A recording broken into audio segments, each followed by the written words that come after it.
Hey guys, আজি আমি আমাৰ 10th chapter টো যেটো তোমাৰ পোহৰ বা লাইটৰ ওপৰত আছে সেই চেপ্টাৰটো আলোচনা কৰিম। সাধাৰণতে পোহৰ কি হয় জানা? এটা আমি যেতিয়া বস্তুটা টছ মাৰো, এটা আন্ধাৰত আমি বস্তুটা টছ মাৰিলে কি হ'ব? সেই পোহৰটো গৈ পেলাই সেই বস্তুটোত পৰিব। টছৰ পৰা পোহৰটো ওলাই সেই বস্তুটোত পৰিব। পৰি পেলাই সেই পোহৰটো আহি পেলাই আমাৰ চকুত পৰিব। তেতিয়া আমি সেই বস্তুটো দেখা পাওঁ। এনেকুৱাটো নহয় যে আমি আমাৰ চকুত টছটো মাৰো তেতিয়া আমি বস্তুটো দেখা পাওঁ। সেই বস্তুটোত মাৰো যেটো বস্তু আমি চাব বিচাৰিছো। তেতিয়া কি হয়? পোহৰটো গৈ পেলাই তাত খুন্দা খাই পেলাই ওলাই আহি পেলাই আমাৰ চকুত পৰিব। আমাৰ চকুৱে পোহৰটো ধৰিব। ধৰি পোৱাৰ পিছত আমি বস্তুটো দেখা পাওঁ। এটা চোৱা সাধাৰণতে পোহৰৰ লগত জড়িত কথাবোৰ কেনেকুৱা? পোহৰক আমি এই অধ্যায়টোত তোমালোকৰ এই চেপ্টাৰটোত পোহৰক আমি স্ট্ৰেইট লাইন হিচাপে গণ্য কৰিছো। ঠিক আছে? স্ট্ৰেইট লাইন হিচাপে গণ্য কৰিছো। কিন্তু পোহৰটো মানে এটা সময়ত বিজ্ঞানীসকলে ভাবিছিল যে পোহৰটো স্ট্ৰেইট লাইন হিচাপে যায়। ঠিক আছে? তাৰ পিছত বিজ্ঞানীসকলে কিছুমান বেলেগ এক্সপেৰিমেন্ট কৰি পেলাই গম পালে যে পোহৰ স্ট্ৰেইট লাইন হিচাপে কিছুমান এনেকুৱা এক্সপেৰিমেন্ট কৰিলে যিবিলাকক পোহৰক আমি স্ট্ৰেইট লাইন হিচাপে ধৰিলে বা সৰলৰৈখিক ৰেখা হিচাপে ধৰিলে আমি সেই এক্সপেৰিমেন্টবিলাক ব্যাখ্যা কৰিব নোৱাৰো, এক্সপ্লেইন কৰিব নোৱাৰো। ঠিক তেনেদৰে পোহৰৰ এটা পৰিঘটনা আছে, সেইটো হৈছে অপৱৰ্তন বুলি কয়। অপৱৰ্তন বুলি কয়। এই পৰিঘটনাটো মানে কি হয়? ইয়াৰ মতেদি কি হয়? মানে পোহৰটো এনেকে গৈ আছে। তাহলে ইয়াত এনে ক্ষুদ্ৰ যদি তুমি এটা কিবা বস্তু সাবষ্টেন্স এটা ইয়াৰ আগত ৰাখি দিয়া, কিবা বস্তু এটা ৰাখি দিয়া না, তেতিয়া পোহৰটো কি হ'ব? পোহৰটোৱে এনেকে বেকা হৈ পেলাই গুচি যায়। সো আমি যদি পোহৰটো সৰলৰৈখিক ৰেখা বুলি ধৰো তেতিয়া হলেতো আমি এটো এক্সপ্লেইন কৰিব নোৱাৰিম যে এটো যদি সৰলৰৈখিক হয় এটো বেকা হৈ কিয় হ'ল। এই তাৰ পিছত এটো কাৰণে বিজ্ঞানীবিলাকে কি ভাবিলে যে পোহৰটো এনেকে তৰংগ হিচাপে যায়। পিছত আকৌ তোমাৰ যেতিয়া সায়েন্স এডভান্স হ'ল আৰু পৰীক্ষা নিৰীক্ষা কিছুমান চলিলে, তাৰ পিছত গম পোৱা গ'ল যে পোহৰ একচুয়ালি তৰংগ হিচাপেও নহয়, অকল সৰলৰৈখিক হিচাপেও নহয়, পোহৰ কিছুমান তোমাৰ ডিসক্ৰিট কণা মানে সৰু সৰু কণা কিছুমান ফটনছ বুলি কয়। ফটনছ বিলাকৰ দ্বাৰা পোহৰ তোমাৰ সঞ্চালন হয়, পোহৰ তোমাৰ পৰিবাহিত হয়। ঠিক আছে? এতিয়া আমি কিন্তু আমাৰ চেপ্টাৰটোত পোহৰক আমি সৰলৰৈখিক ৰেখা হিচাপে ধৰি পেলাই বস্তুবোৰ চাম। প্ৰধান কথাটো হৈছে পোহৰ কি হয়? পোহৰত মানে কেনেকুৱাকৈ বস্তু আমি দেখা পাওঁ। এতিয়া ধৰি লোৱা এটা সাৰফেস আছে, এখন পৃষ্ঠ আছে, তাত ধৰি লোৱা যদি পোহৰ পৰে নহয়, পোহৰটো পৰে, পোহৰৰ তিনটা ঘটনা ঘটে। এই সাৰফেসটোত এই পৃষ্ঠখনত যেতিয়া পোহৰ পৰিব, পোহৰ পৰিলে পোহৰে তিনটা ঘটনা কৰিব। এক নম্বৰতে পোহৰৰ কি হ'ব জানা? পোহৰৰ প্ৰতিফলন হ'ব। প্ৰতিফলন হ'ব। প্ৰতিফলন হ'ব। দুই নম্বৰতে কি হ'ব? প্ৰতিসৰণ হ'ব। প্ৰতিসৰণ হ'ব। আৰু তিন নম্বৰতে কি হ'ব জানা? শোষণ হ'ব। শোষণ হ'ব। পোহৰ কিছুমান পোহৰ অলপমান পোহৰ পৰি পেলাই কি হ'ব? আকৌ যোনফালে পৰা গৈছে সেইফালে আকৌ ঘূৰি আহিব। এইটো হৈছে তোমাৰ প্ৰতিফলন। কিছুমান পোহৰ ইয়াৰ পৰা পাৰ হৈ গুচি যাব, সেইটো হৈছে প্ৰতিসৰণ। আৰু কিছুমান কি হ'ব? এই সাবষ্টেন্সটোতে শোষণ হৈ যাব। কিছুমান বস্তু শোষণ হৈ যাব। সেইটো কাৰণে কি হয়? এনেকৈ যেতিয়া সাৰফেস এটাত আমি পোহৰটো পেলাও, তেতিয়া এই সাৰফেসটো যদি তোমাৰ এই পৃষ্ঠখন যদি খুব মিহি হয়, তেতিয়া তাত পোহৰৰ শোষণ নহয়। যিমানখিনি পোহৰ পৰিছে হয় পোহৰখিনি প্ৰতিসৰণ হৈ গুচি যাব, নহয় পোহৰখিনি প্ৰতিফলন হৈ পেলাই ৰিফ্লেক্ট হৈ পেলাই গুচি আহিব। কিন্তু যদি ইয়াত তোমাৰ বিখন নহয়, এই বস্তুটো সাৰফেসটো স্মুথ নহয়, বিখন নহয়, তেতিয়াহ'লে কি হ'ব? ইয়াত পোহৰৰ শোষণ হ'ব। পোহৰ শোষণ হোৱাৰ লগে লগে আমি তাত প্ৰতিবিম্বটো দেখা নাপাম। তেতিয়া আমাৰ আইনাবোৰ কি হয়? আইনাবোৰ খুব মিহি হয় কিয়? মিহি হোৱাৰ কাৰণে তাত পোহৰৰ শোষণ নহয়। আমি নিজকে পুৰা দেখা পাওঁ, হয় নহয়? পুৰা নিজকে দেখা পাওঁ। কিন্তু ৱাল এখনত নিজকে চাবাচোন, ৱালখনত দেখা পোৱা জানো? নেদেখা। কিয় জানোনে? ৱালখন তোমাৰ কি হয়? খহটি হয়, বিখন নহয় সিমানখিনি। হ'ল তাত শোষণ হয়, ইয়াত শোষণ নহয়। ইয়াত পুৰা প্ৰতিফলন হয়, প্ৰতিফলন নহয় প্ৰতিসৰণ হ'ব। এতিয়া প্ৰতিফলন আৰু প্ৰতিসৰণটো আমি গম পালো। এতিয়া প্ৰতিফলন আৰু প্ৰতিসৰণৰ কেইটামান সূত্ৰ আছে। দুটা সূত্ৰ আছে। সেই সূত্ৰকেইটা আমি জানিব লাগিব। সেই সূত্ৰ দুটা কি হৈছে? এক নম্বৰতে ধৰি লোৱা, এতিয়া ছবিটো আঁকি লওঁ। ধৰি লোৱা যে এখন সাৰফেস, এখন পৃষ্ঠ, ইয়াত পোহৰটো এনেকে আহিছে, পোহৰটো ইয়াত পৰিছে। ঠিক আছে? পোহৰটো পৰিছে, পৰি পেলাই পোহৰটো কেনেকে ঘূৰি গৈছে? আকৌ এইটো সাইডে ঘূৰি গৈছে। হ'ল পোহৰটো গুচি গৈছে।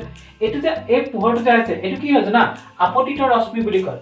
এইটো আপতিত ৰশ্মি আৰু এইটো প্ৰতিফলিত ৰশ্মি। এইটো ইনসিডেন্ট ৰে, এইটো যে ৰিফ্লেক্টেড ৰে। এইটো তোমাৰ আহিছে এইটো ফালৰ পৰা, ইয়াত পৰিছে, বিন্দুটোত পৰি পেলাই গুচি গৈছে। এতিয়া কি হয়? আৰু ইয়াত এটা অভিলম্ব টানা, এডালক কি বুলি কয়? অভিলম্ব। হ'ল এতিয়া চোৱা, এই সাৰফেসটোত যেটা আমি পেইন্ট কৰি দিছো, এই সাৰফেসটোত এই আপতিত ৰশ্মিডাল আৰু প্ৰতিফলিত ৰশ্মিডাল আৰু তাৰ যিটো বিন্দু সেই বিন্দুটো যিডাল অভিলম্ব টনা গৈছে সেই অভিলম্ব টনাটো কি হৈছে একেখন সমতলত আছে নাই এটা সাইডে আছে নাই একেখন সমতলত আছে এইটো এক নম্বৰ সূত্ৰ কি আছে আপতিত ৰশ্মি প্ৰতিফলিত ৰশ্মি আৰু অভিলম্ব কি থাকে একে সমতলত থাকে একেখন সমতলত থাকে মানে সমতলত থাকে হল আৰু দুই নম্বৰটো কি হৈছে এতিয়া এই যে ৰশ্মিটো আহিছে আপতিত ৰশ্মিটো কি কৈছে অভিলম্বৰ লগত এটা কোণ সৃষ্টি কৰিছে ঠিক আছে নে কোণ সৃষ্টি কৰিছে এই কোণটো কি বুলি কয় আইডি বুজোৱা যায় আৰু ইয়াক আপতন কোণ বুলি কোৱা হয় আৰু এই প্ৰতিফলন হৈ যে গুচি যাওঁতে এই প্ৰতিফলিত ৰশ্মিডালেও এই অভিলম্বৰ লগত এটা কোণ সৃষ্টি কৰিছে এই কোণটো কি আৰ বুলি বুজোৱা হয় এইটো কি বুলি কোৱা হয় প্ৰতিফলন এইটো আপতন কোণ এইটো প্ৰতিফলন কোণ হৈছে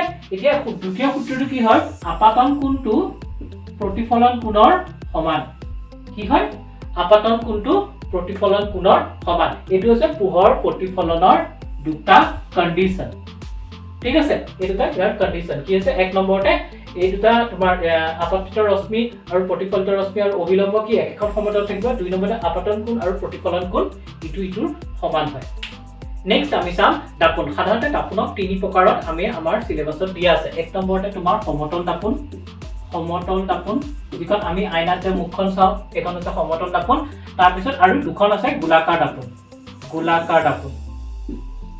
দাপোন দুখন টাইপৰ থাকে এটা আছে অবতল আৰু আছে উত্তল দাপোন হল উত্তল দাপোন আৰু অবতল দাপোন এতিয়া কথাটো হৈছে সমতল দাপোন আমি প্ৰথম সমতল দাপোনৰ ক্ষেত্ৰত তোমাৰ প্ৰতিবিম্ব কেনেকুৱা হয় প্ৰতিবিম্বৰ বৈশিষ্ট্য এই গুটেইখিনি চাম সমতল দাপোন মানে কি আমি যিখন আইনাত আমাৰ মুখখন চাওঁ সেইখন এখন সমতল দাপোন কাৰণ এইখন এখন পুৰা সিধা স্ট্ৰেইট হয় ঠিক আছে এতিয়া এই স্ট্ৰেইটত যেতিয়া ধৰিলা এজন মানুহ এইখিনিত আছে এজন মানুহ এইখিনিত থিয় হৈছে তেওঁ এই সমতল দাপোনখনত তেওঁৰ মুখখন চাইছে ঠিক আছে সমতল দাপোনত চাই আছে তেতিয়া তেওঁ কি দেখিব তেওঁ দেখিব যে তেওঁ প্ৰতিবিম্বটো এইখিনি গঠন হৈছে দেখিব প্ৰতিবিম্বটো গঠন হৈছে হল এতিয়া চোৱা এই সমতল দাপোনৰ ক্ষেত্ৰত কি হয় এই যে তোমাৰ এইটো অবজেক্ট মানে কি আছে যিজন আসল মানুহজন আৰু এইটো আছে ইমেজ মানে ইয়াৰ প্ৰতিবিম্বটো এই অবজেক্টটো এই দাপোনখনৰ পৰা যিমান দূৰত্বত আছে এই ইমেজটো মানে এই প্ৰতিবিম্বটো দাপোনখনৰ পৰা সিমান সমান দূৰত্বত হ'ব এই দূৰত্বটো আৰু এই দূৰত্বটো সমান হ'ব এক নম্বৰ কথা দুই নম্বৰ কথা এই অবজেক্টটো তোমাৰ যিটো হাইটটো এই অবজেক্টটোৰ যিটো তোমাৰ উচ্চতা আৰু এই ইমেজটোৰ যিটো উচ্চতা এই দুটা কি হ'ব সমান হ'ব ইহঁতৰ উচ্চতা আৰু ইহঁতৰ উচ্চতা সমান হ'ব আৰু ইহঁতৰ ইয়াৰ পৰা ইয়াৰ দূৰত্বটো সমান হ'ব ঠিক আছে 3 নম্বৰতে কি আছে এই অবজেক্টটো আৰু এই অবজেক্টটোৰ উল্টা হ'ব এটা সব বস্তুটো কেনেকুৱা হয় আমি যেতিয়া আইনাত আমি মুখখন চাওঁ তেতিয়া আমাৰ কি হয় আমাৰ সোঁ হাতখন তাত তোমাৰ বাওঁ হাত হিচাপে দেখো আৰু আমাৰ বাওঁ হাতখন তাত আমি কি হৈছে সোঁ হাত হিচাপে দেখো এখন পাৰ্চিয়ালভাৱে লেটাৰেলি মানে ইনভাৰ্টেড মানে উল্টা হয় ইয়াত সোঁ হাতটো বাওঁ হাতটো সোঁ হাত হিচাপে দেখো আৰু তাৰোপৰি আমি যদি প্ৰতিবিম্বটো চাওঁ যে সমতল দাপোনৰ প্ৰতিবিম্ব কেনেকুৱা হয় এতিয়া চোৱা আমি ইয়াৰ পৰা কি ক'ব পাৰো যে প্ৰতিবিম্বটো উল্টা হৈছে নে থিয় হৈছে উল্টা হ'লে মানে ধৰিলে প্ৰতিবিম্বটো যদি এনেকৈ তললে যোৱা হ'লে তেতিয়া আছে উল্টা বুলি ক'লেছিল কিন্তু প্ৰতিবিম্বটো ওপৰলৈ গৈছে মানে প্ৰতিবিম্বটো কি হৈছে প্ৰতিবিম্বটো থিয় হৈছে এক নম্বৰতে প্ৰতিবিম্বটো থিয় আৰু দুই নম্বৰতে কি আছে প্ৰতিবিম্বটো অসৎ প্ৰতিবিম্ব বুলি কয় অসৎ মানে কি জানানে প্ৰতিবিম্ব কোন হৈছে এখন আইনাখনৰ বিপৰীত ফালে প্ৰতিবিম্বটো গঠন হৈছে আইনাখনৰ উল্টা ফালে অবজেক্টটো আছে এইটো ফালে ইমেজটো আছে কিটো ফালে তো প্ৰতিবিম্ব আইনাখনৰ কিটো ফালে গঠিত হৈছে সো ইয়াক কি হ'ব অসৎ প্ৰতিবিম্ব বুলি কোৱা হ'ব যদি আইনাখনৰ এইটো ফালে গঠিত হোৱালে তাক আমি সৎ প্ৰতিবিম্ব বুলি ক'লোহেঁতেন বুজিলা এতিয়া তোমাৰ কি আছে সমতল দাপোনৰ কেনেকুৱা এইটো লিখিব আহিলে কি বুলি লিখিব সমতল দাপোনৰ এক নম্বৰটো থিয় আৰু অসৎ প্ৰতিবিম্ব গঠন হয় দুই নম্বৰতে তোমাৰ অবজেক্ট ডিসটেন্সটো আৰু ইমেজ ডিসটেন্সটো দাপোনখনৰ পৰা সমান হয় আৰু অবজেক্টৰ যিটো তোমাৰ উচ্চতা আৰু ইমেজৰ যিটো উচ্চতা এটা কি হয় সমান হয় আৰু ইয়াৰ পাৰ্চিয়ালভাৱে উল্টা হয় মানে ইয়াৰ সোঁ হাতখন ইয়াৰ বাওঁ হাতখন ইয়াৰ সোঁ হাত হয় ইমানখিনি আমাৰ সমতল দাপোনৰ ক্ষেত্ৰত এতিয়া আমি চাম নেক্সট গোলাকাৰ দাপোন কিন্তু আজি আৰু গোলাকাৰ দাপোন এই সেশনটো নকৰো কাৰণ বেছি দীঘল হৈ যাব কাৰণ গোলাকাৰ দাপোনৰ কাৰণে এটা কমপ্লিট সেশন লাগিব সো নেক্সট ভিডিঅ'ত আমি গোলাকাৰ দাপোনৰ বিষয়ে পঢ়িম ইয়াৰে অবতল দাপোন আৰু উত্তল দাপোন এইখিনি বেছি ইম্পৰ্টেন্ট ইয়াৰ ফৰ্মুলা আছে ফৰ্মুলাৰ অংক আছে গোটেইখিনি বস্তু আমি চাব লাগিব আৰু ইয়াৰ কিছুমান সাইন